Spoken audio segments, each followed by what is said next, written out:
The principle in neuroscience says that nerve cells that fire together wire together. You keep thinking the same way, making the same choices, demonstrating the same habits, creating the same experiences that stamp the same networks of neurons into the same patterns, all for the familiar feeling called you. And you do that for 10 years on end. You're going to begin to hardwire certain patterns in your brain that becomes your identity. And by the time we're 35 years old, it kind of becomes fixed, right? And psychology used to say that you can't change that, but we now know that you can.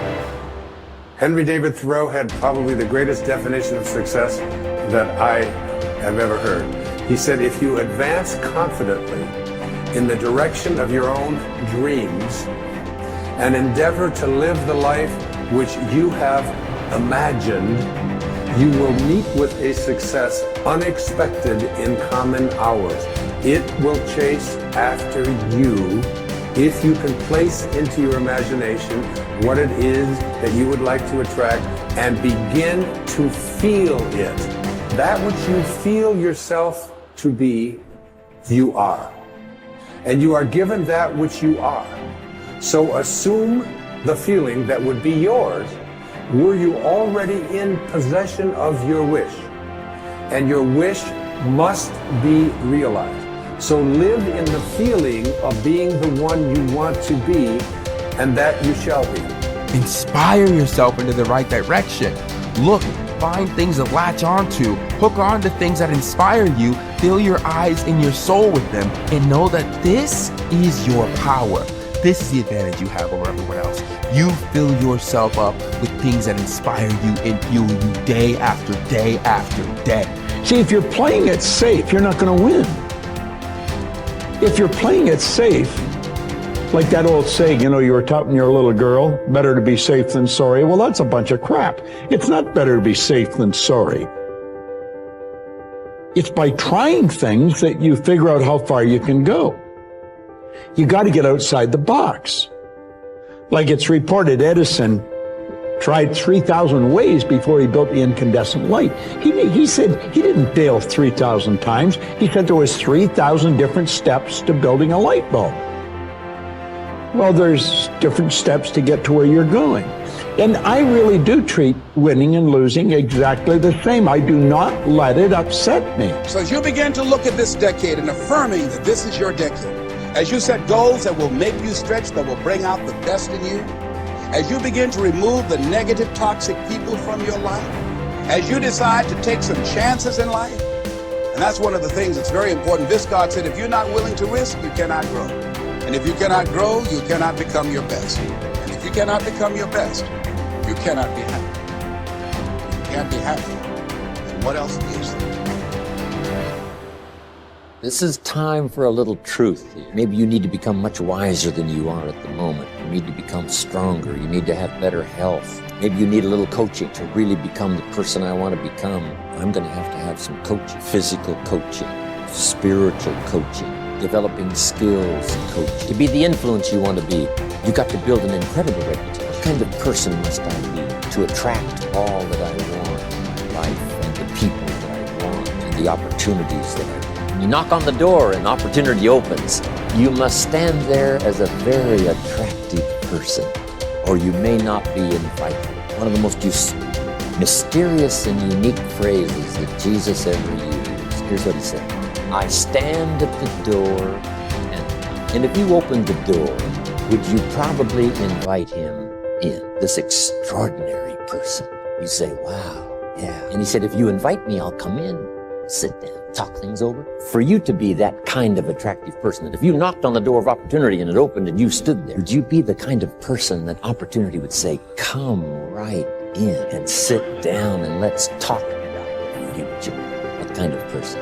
One of the major reasons why goal setting doesn't work for some people is that they become bogged down in the how. This is especially true if the goal is a stretch. They want something quite different from their current experiences. However, is that we don't need to worry about the how. We just need to concern ourselves with but if you do get entangled in the detail of how your desires might come about, you immediately close down those millions of channels through which they can reach you. The how is not important. What is important is that you plant the seed of desire.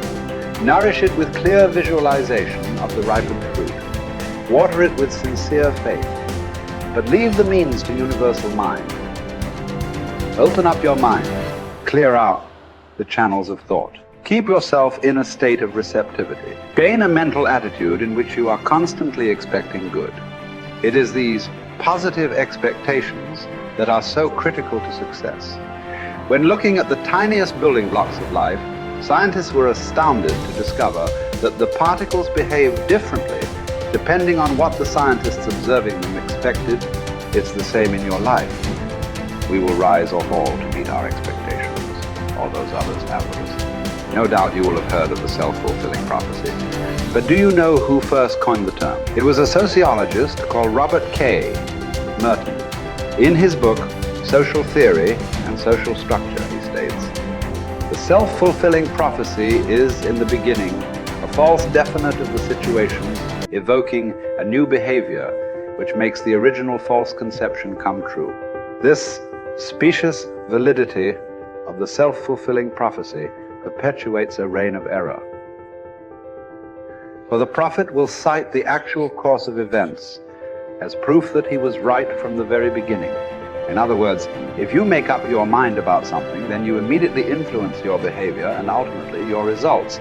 Whether your assumption is true or not is irrelevant, because the belief that it is will alter your behavior to bring about a reign of error that vindicates your initial assumption. So, forget about the how. Collier reminds us, your part is to impress upon mind your need, your earnest desire, your boundless belief in the resources, and the willingness of universal mind to help you. In other words, expect the best and it will do the rest. So you have to constantly pour energy into your own life to make sure that you're making progress to your goals if you're going to eventually achieve success. And the only way that you're going to be able to do that is to have a growth mindset.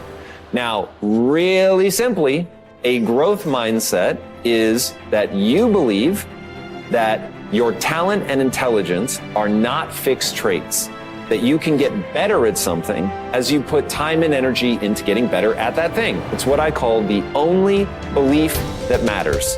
The only belief that matters is that by applying time and energy into something, you will actually get better at it. Now, once you believe that, everything in your life downstream of that gets better, because now you know, oh, I messed up at this thing, I suck at that thing, the world is trying to stop me from doing that thing, the world is effective at stopping me from doing that thing. Oh, word? All I need to do is go and get better and I can outperform people. As Kobe Bryant said, and this has become my favorite quote in the world, booze don't block dunks. Now, what did he mean by that? He meant that no matter what, you can get so good that people can't stop you. People were paid millions of dollars to stop Kobe Bryant from scoring points, and yet he scored 81 points in a single game just by getting better than other people. Getting better than other people requires you to have a growth mindset. That's the growth part. You're going to get better so that when you fail, and you will fail over and over and over and over and over and over and over again, and it's going to be embarrassing and it's going to hurt and all that, but when you fail, if you believe, oh, failing means that I'm a failure because my talent and intelligence are fixed traits, there's nothing I can do to get better, you will stop. Why wouldn't you? It's the only thing that makes sense. But if, on the other hand, you believe that, oh, I can get better at this. I'm not good enough yet, but I can get good enough by applying time and energy into getting better. So now you'll apply that time and energy because you believe that it will yield the outcome that you want. And that is why it is so critical to get your mind right so that you can run that loop of the physics of progress.